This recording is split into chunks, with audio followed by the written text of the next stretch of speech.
예, 오늘은 우리가 방금 읽으셨던 베드로후서 3장 1절에서 7절까지의 말씀으로 강림이 없기를 바라는 가짜들이라는 제목으로 함께 말씀을 나누려고 합니다.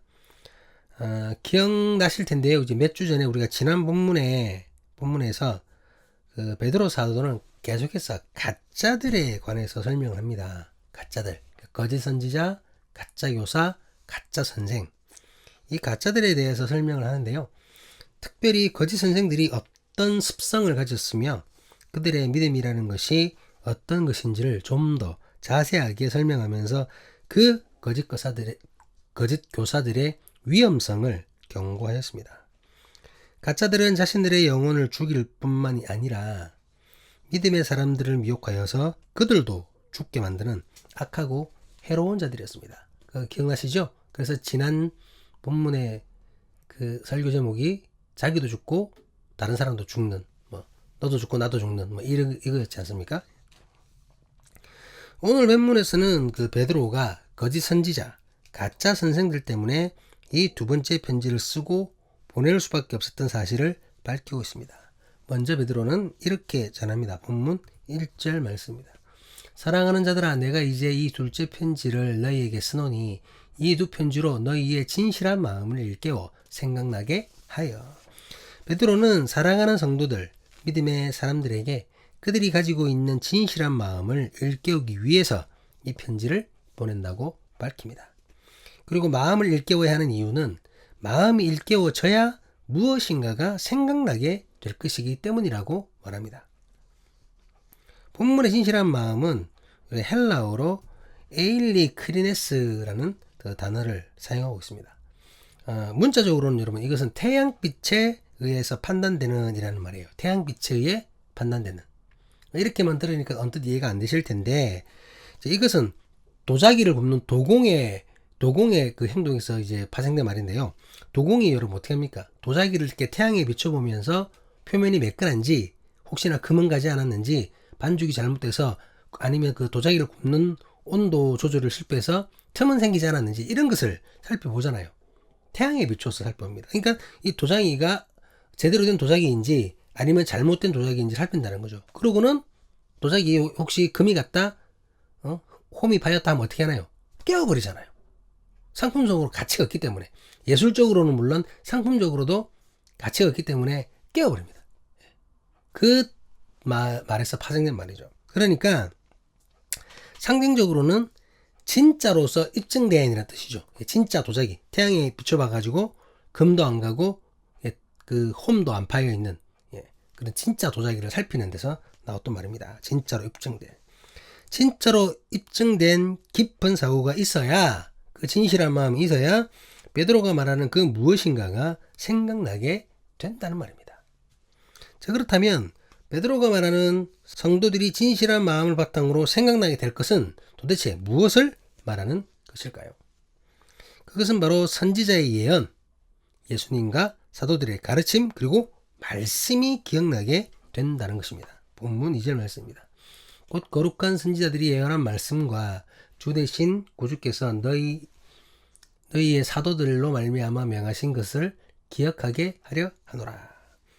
베드로는 성도들이 진실한 마음으로 인해 생각나게 될 것을 선지자들의 예언, 예수님의 말씀, 그리고 사도들의 가르침이라고 얘기합니다.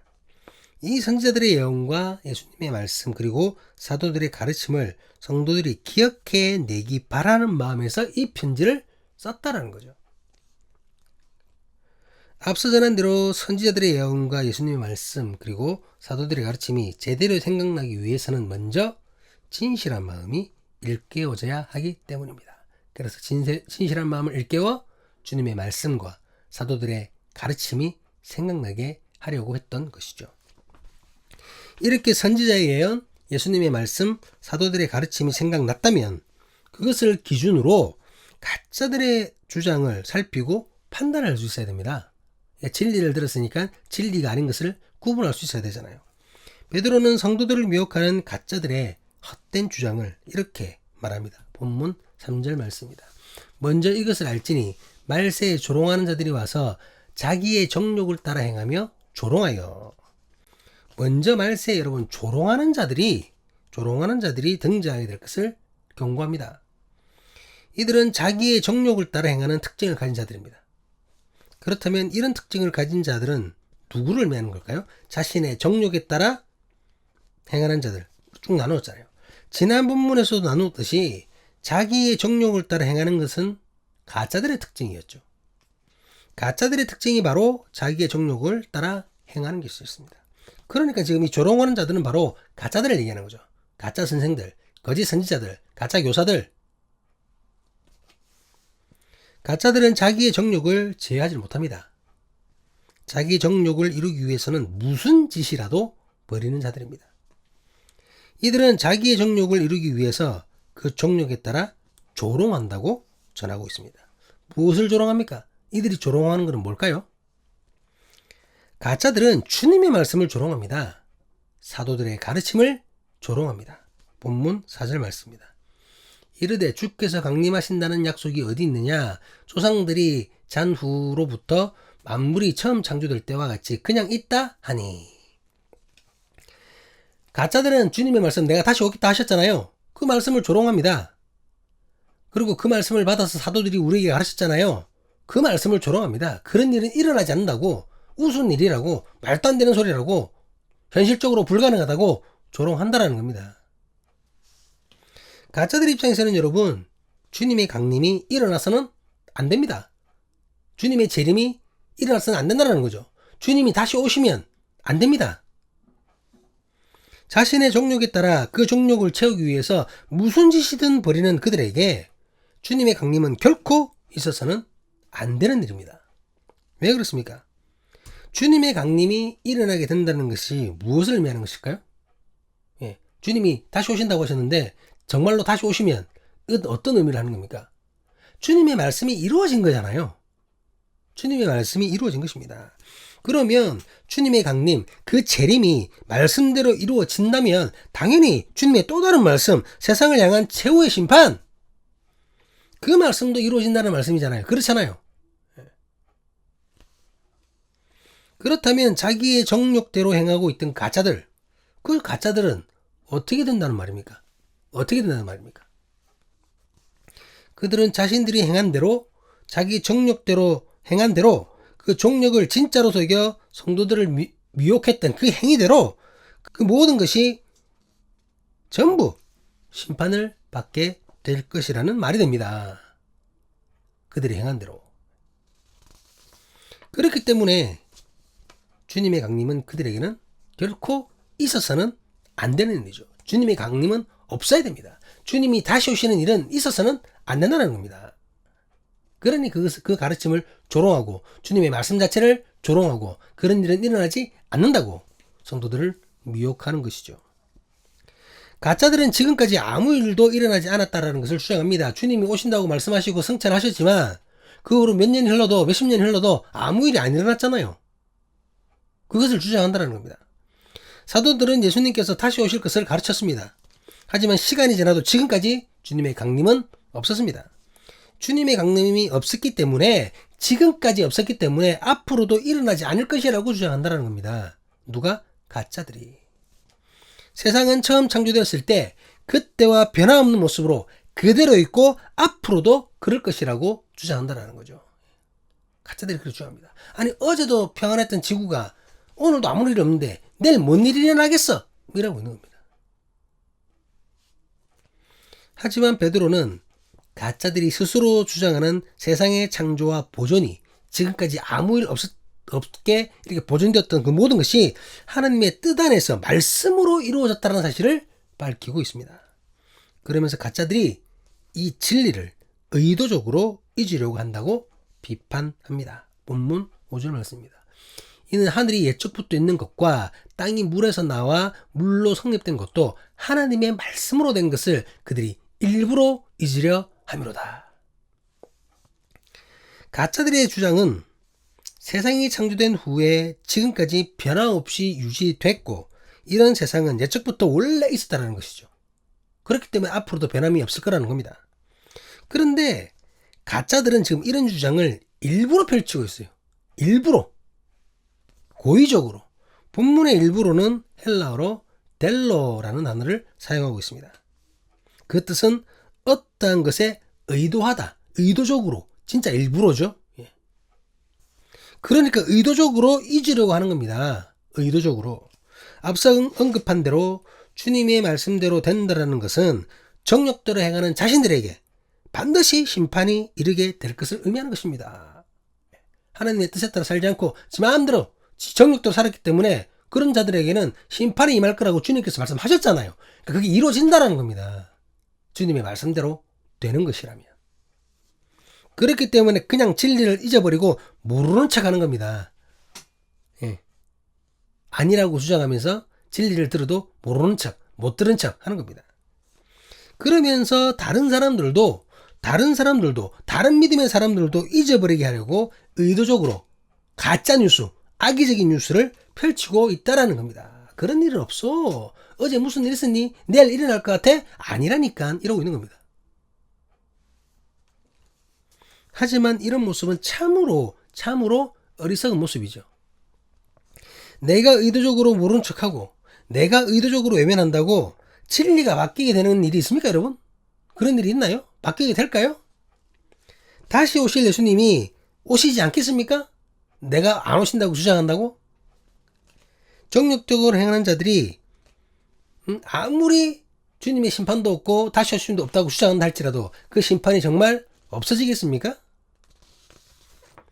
모르쇠를 시전하려는 가짜들의 모습은 참으로 어리석고 안타까울 따름입니다. 베드로는 가짜들이 주장하는 창조 후에 아무런 변함이 없었다라던 그 세상을 하나님께서 심판하셨던 사실을 상기시킵니다. 이미 한번 심판하셨다는 거죠. 그 일을 상기시킵니다. 본문 6절 7절 말씀입니다.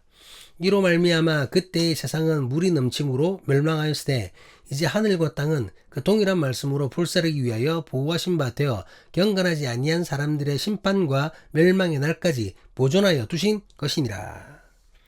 만물을 창조하신 이는 하나님이십니다. 그 하나님께서 노아 시대 때, 우리 너무나 잘 알고 있지 않습니까? 노아 시대 때 인간들의 넘쳐나는 그 죄악을 참지 않으시고 물로서 세상을 심판하셨습니다. 뭐 믿지 않는 자들은 부인할지 모르겠지만 우리는 알고 있잖아요. 당신께서 창조하신 세상을 당신께서 심판하셨습니다. 하지만 완전히 멸망시키지는 않으셨고 남은 자를 보호하셔서 세상을 보존하셨습니다. 그 하나님께서 이제 마지막 때에 세상을 불로서 심판하시려고 합니다. 그리고 그때까지는 지금처럼 세상을 보존하실 것이라는 거죠. 심판이 없어서 보존하는 것이 아니라 심판을 이르기 전까지는 보존을 하시는 겁니다. 심판이 늦어지고 더뎌지는 것은 그저 연기일 뿐이지 결코 취소된 것이 아니라는 말입니다.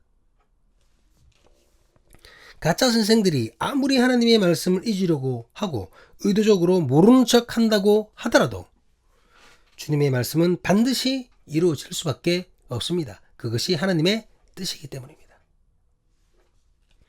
다시 오신 예수를 통하여 하나님의 심판이 말씀을 조롱하는 자들을 향한 최후의 심판이 반드시 임하게 될 것입니다. 말씀을 마무리하겠습니다. 사랑하는 사람의 교회 신앙 공동체 여러분, 나는 태양이 없다고 의도적으로 생각할 거야. 태양은 없어 라고 태양을 손으로 가렸다고 합시다. 그리고 저기 하늘 위에 밝은 빛은 태양이 아니야. 단지 큰 전등일 뿐이야. 너무 큰 전등이 하늘에서 저렇게 비치니까 그것이 마치 온천하의 태양처럼 보이는 거야 라고 나는 의도적으로 생각할 거야.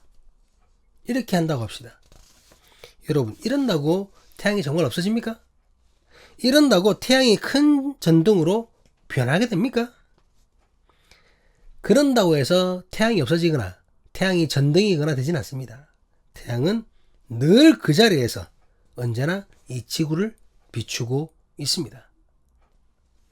거짓 선지자들, 가짜 교사들이 아무리 자신의 정욕대로 살았던 삶에 대해서 심판을 피하려고 주님이 다시 오심을 부인한다 하더라도 아니라고 주장해도 의도적으로 모르는 척 한다고 할지라도 오실 예수님이 오지 않는 일은 일어나지 않는다는 겁니다. 우리는 믿음의 사람들은 우리의 마음에 진실한 말씀을 일깨워야 합니다. 처음 복음을 받았을 때, 처음 주님을 만났을 때, 그때의 기쁨을 기억하고 회복해야 합니다. 그래서 주님의 말씀이, 사도들의 가르침이 내 머릿속에서 생각나고 기억되어져야 합니다.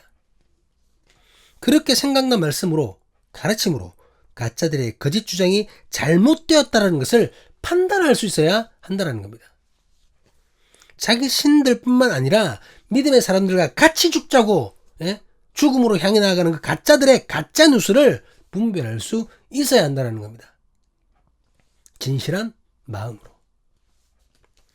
예수님은 반드시 오십니다. 다시 오셔서 세상을 심판하실 것입니다. 주님을 믿지 않는 이들에게 주님의 다시 오심, 주님의 심판은 통곡의 소식입니다. 꺼지지 않는 불못으로 죄악을 버리지 못한 이들이 주께서 던져버리실 그곳에 빠져버리는 참으로 가슴 아픈 소식입니다. 하지만 주님을 믿는 자들에게 주님의 다시 오심은 기쁨의 소식입니다. 주님의 심판은 승리의 소식입니다. 믿음의 사람들을 위해 예비된 천국이 임하는 날이기 때문입니다. 믿음 때문에 이 세상에서 견뎌야 했던 모든 억울함, 모든 불편함, 모든 아픔들 주께서 풀어주시는 귀하고 귀한 은혜의 날이기 때문입니다. 오늘 사랑하는 성도들, 믿음의 형제 자매에게 전했던 우리의 형제 베드로의 간결한 마음이 우리에게 전해질 수 있기를 간절히 기도합니다. 믿음의 사람이 가졌던 진실한 마음, 말씀으로 가르침으로 진실했던 그 처음 마음이 일깨워지는 귀한 시간이 되길 간절히 기도합니다. 그래서 세상의 정욕을 그럴듯하게 포장한 말들, 늦어지는 강림으로 인해 나를 흔들고 유혹하는 가짜들의 거짓말들, 강림은 없어, 주님은 다시 오지 않아, 심판은 없어, 이 모든 것들이 진실한 마음으로 일깨워져서 진리의 말씀으로 인해 나에게 아무런 영향을 끼치지 않기를 간절히 기도합니다. 끝까지 주님과 동행합시다. 끝까지 주님과 함께합시다. 끝까지 주님의 다시 오심을 믿읍시다. 그래서 주님의 이름으로 승리합시다. 결국은 천국의 소유자가 될 수 있는 우리이기를 간절히 기도합니다.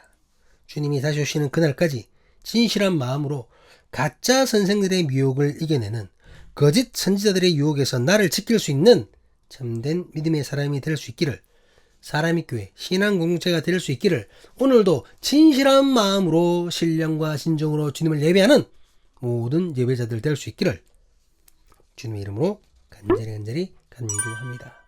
기도하시겠습니다. 아멘, 아멘.